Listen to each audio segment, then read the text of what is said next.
400 target था, सीटें 292, 108 seat कम हुई। ये 108 सीट कहां से कम हुई? क्या टारगेट बहुत बड़ा था या कुछ इलाकों में सरकार के खिलाफ कुछ माहौल बन गया? उत्तर प्रदेश में ऐसा क्या हुआ कि अचानक 80 में से आधी सीटें अखिलेश यादव और राहुल गांधी ने जीत ली? अमेठी में ऐसा क्या हुआ? स्मृति ईरानी बुरी तरह हार गईं। बंगाल में ऐसा क्या हुआ कि ममता बनर्जी बुरी तरह भारी पड़ गई? एक एक राज्य का पूरा विश्लेषण देखते हैं। यह सच है, एनडीए को 400 सीट नहीं मिली, लेकिन यह भी सच है प्रधानमंत्री मोदी ही बनेंगे। यह सच है मोदी की पार्टी 272 सीट तक नहीं पहुंची, लेकिन यह भी सच है कि मोदी ही सरकार चलाएंगे, क्योंकि मोदी और उनकी अलायंस को इतनी सीट तो मिल गई है जिससे कि वो सरकार बना लेंगे। बस गठबंधन की चुनौतियां बढ़ गई हैं, लेकिन मोदी की सरकार चलेगी।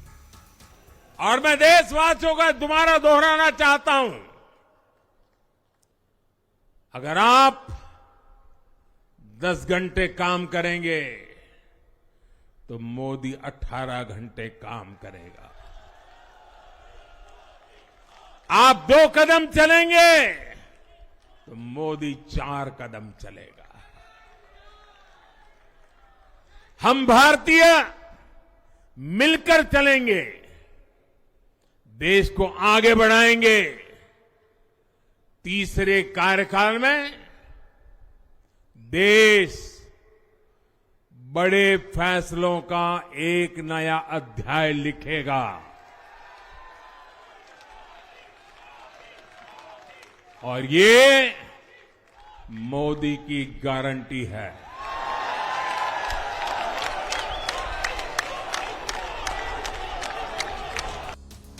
अब सवाल है कि मोदी अपने टारगेट पर कैसे नहीं पहुंच पाए?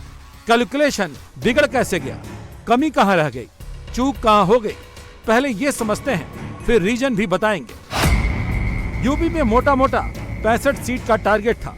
सीट नहीं बढ़ी, लेकिन 30 से 35 सीट का नुकसान यूपी से हो ही गया। पश्चिम बंगाल में बीजेपी 30 सीट का गेन मानकर चल रही थी, लेकिन वहां भी 18 सीट कम हुई। यहाँ पर दूसरा बड़ा झटका लगा। तीसरा अनुमान महाराष्ट्र में गलत साबित हुआ। पिछली बार अलायंस को 41 सीट मिली थी, इस बार यहां से 23 सीट का नुकसान हो गया। राजस्थान में बीजेपी क्लीन स्वीप का दावा कर रही थी, वहां से भी उसे 11 सीट का बड़ा डेंट लग गया। और हरियाणा में पिछली बार 10 में 10 मिली थी, यहाँ भी गणित गड़बड़ा गया, 5 सीट वहां से कम हो गई। तमिलनाडु केरल से 5 से 10 सीट की उम्मीद कर रहे थे, सिर्फ एक केरल की सीट निकाल पाए। यूपी सत्ता का सपना दिखाता है और सत्ता दिलाता भी है। इस बार बीजेपी को सबसे बड़ा झटका यूपी से ही लगा। हाई रेटेड स्मृति ईरानी और अजय ट्रेनी हार गए। राम मंदिर पर बीजेपी चुनाव में उतरी थी, अयोध्या से भी वो हार गई। निषाद पार्टी और सुभाषपा के गठबंधन का भी फायदा नहीं हुआ।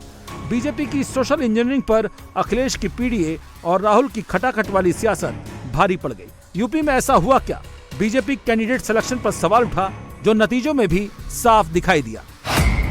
कैंडिडेट सिलेक्शन में कास्ट फैक्टर पर लैग कर गए। जाति समीकरण जहां साधा, वहां कैंडिडेट सिलेक्शन पर सवाल उठे। अंदर खाने लोकल नेताओं और कार्यकर्ताओं की नाराजगी दिखी। कार्यकर्ता और कोर वोटर की नाराजगी को दरकिनार किया गया, इसीलिए बहुत सारे बीजेपी के कोर वोटर वोट देने निकले ही नहीं। नतीजा, बीजेपी के वोट प्रतिशत में भारी गिरावट दिखी। 2019 में बीजेपी को जहां तकरीबन 50% मत मिले थे, वहीं इस बार 42% वोट मिलता नजर आ रहा है, यानी कि मत प्रतिशत में लगभग 8% की गिरावट आई। अनुप्रिया पटेल मुश्किल से जीती। दूसरे घोसी से ओम प्रकाश राजभर के बेटे अरविंद राजभर हार गए। संजय निषाद के बेटे प्रवीण निषाद संत कबीर नगर से हार गए। दूसरी तरफ अखिलेश यादव कैंडिडेट सिलेक्शन में बाजी मार गए। अखिलेश ने कैंडिडेट सिलेक्शन को पीडीए की कसौटी पर बांटा।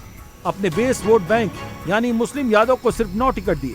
5 यादव जो सभी यादव परिवार के थे, 4 मुस्लिमों को टिकट दिया। बाकी टिकट गैर यादव ओबीसी, दलित और अपर कास्ट में बांटे। एटा, सीतापुर, घोसी, जौनपुर जैसे सीटें इसकी उदाहरण हैं। नतीजा ये हुआ कि अखिलेश को एमवाई के अलावा कैंडिडेट की जातियों के भी वोट मिले और बीजेपी का जाति समीकरण यहाँ फेल हो गया। सपा की इस रणनीति से बीजेपी का राम मंदिर कार्ड भी फेल हो गया। हिंदू पोलराइजेशन नहीं हो पाया, लेकिन समाजवादी पार्टी ने मुस्लिमों को पोलराइज कर लिया और बीजेपी के वोट बैंक में ही सेंध लगा दिया। प्रधानमंत्री नरेंद्र मोदी ने जैसे ही 400 पार का नारा दिया, उसके बाद बीजेपी के कुछ नेताओं के बयान भारी पड़ गए, जिसमें 400 पार के पीछे संविधान बदलने का नैरेटिव आ गया, जिसे कांग्रेस और समाजवादी पार्टी ने आरक्षण से जोड़ दिया। दावा किया कि बीजेपी इतनी ज्यादा सीटें इसलिए चाहती है ताकि वो संविधान बदल सके और आरक्षण को खत्म कर सके। इसके साथ ही राहुल गांधी ने जितनी आबादी उतना हक का नारा देकर पिछड़ों को अपने और सपा के साथ जोड़ लिया। अखिलेश का पीडीए पिछड़ा दलित अल्पसंख्यक समुदाय का वोट बैंक इंडिया गठबंधन के पास चला गया। लड़ाई संविधान को बचाने की थी, कॉन्स्टिट्यूशन को बचाने की थी। और मैं आपको सच बताऊं तो मेरे माइंड में था पहले से, जब इन्होंने हमारा बैंक अकाउंट कैंसिल किया, जब चीफ मिनिस्टर्स को जेल में डाला, पार्टियां तोड़ी, मेरे माइंड में था कि हिंदुस्तान की जनता अपने संविधान के लिए एक साथ खड़ी होकर लड़ जाएगी। और यह सच साबित हुआ। मुझ में भरोसा था और मैं हिंदुस्तान की जनता से, इंडिया गठबंधन के पार्टनर्स से, कांग्रेस पार्टी के हमारे सब नेताओं और बब्बर शेर कार्यकर्ताओं से दिल से धन्यवाद करना चाहता हूं। आपने संविधान को बचाने का पहला और सबसे बड़ा कदम ले लिया है। कांग्रेस पार्टी ने इस चुनाव में,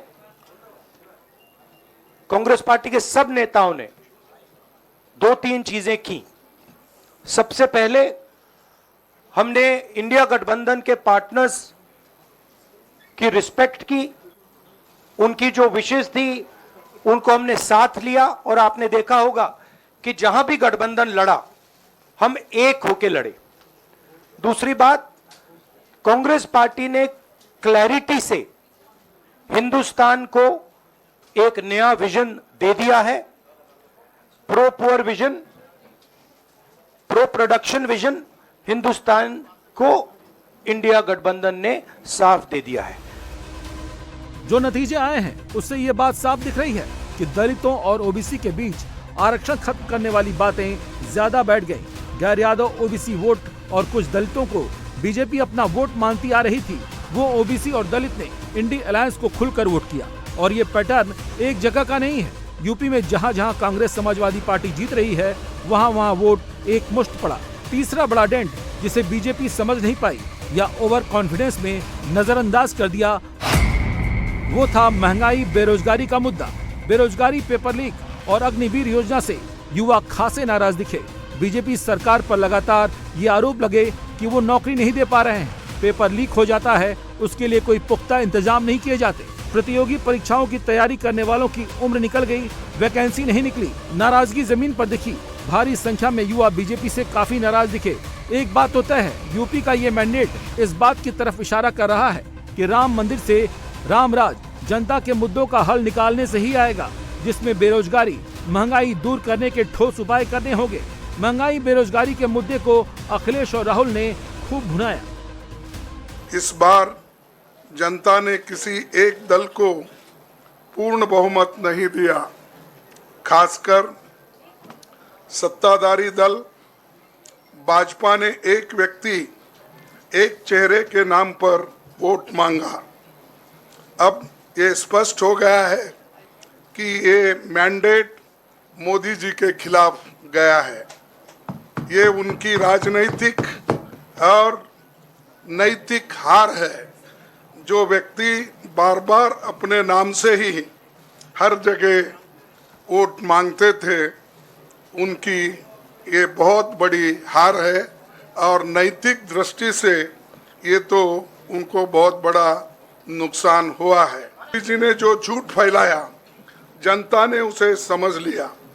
मैं इस मौके पर कहना चाहूँगा कि श्री राहुल गांधी जी की दोनों यात्राएं, भारत जोड़ो यात्रा और भारत जोड़ो न्याय यात्रा के दौरान लाखों करोड़ों लोगों को मिलना, लोगों की समस्याओं को सुनना और आगे चलकर उन समस्याओं का हल ढूंढना हमारे कैंपेन का आधार बना। हमने इसी को 5 न्याय और 25 गारंटी का नाम दिया और इसी के आधार पर हमने गारंटी कार्ड बनाया। हमारे कार्यकर्ता उसे लेकर घर घर पहुंचे और लोगों को संपर्क करें। कांग्रेस ने इस बार अपने मैनिफेस्टो में कई वादे किए, जिसमें गरीब महिलाओं को हर महीने 8,000 रुपए और सालाना 1 लाख रुपए का वादा राहुल गांधी हर रैली में करते थे, जिससे ये बात दूर दराज गाँव में पहुंच गई। मंच से राहुल खटाखट और फटाफट जैसे नारों से भी वोटर खींच कर लाए। लोगों के दिमाग में 1 लाख रुपए हर साल दिए जाने वाली बात बैठ गई। इसका असर किस लेवल पर हुआ? बेंगलुरु में महिलाएं पैसा लेने के लिए डाकघर पर लाइन लगा दी थी।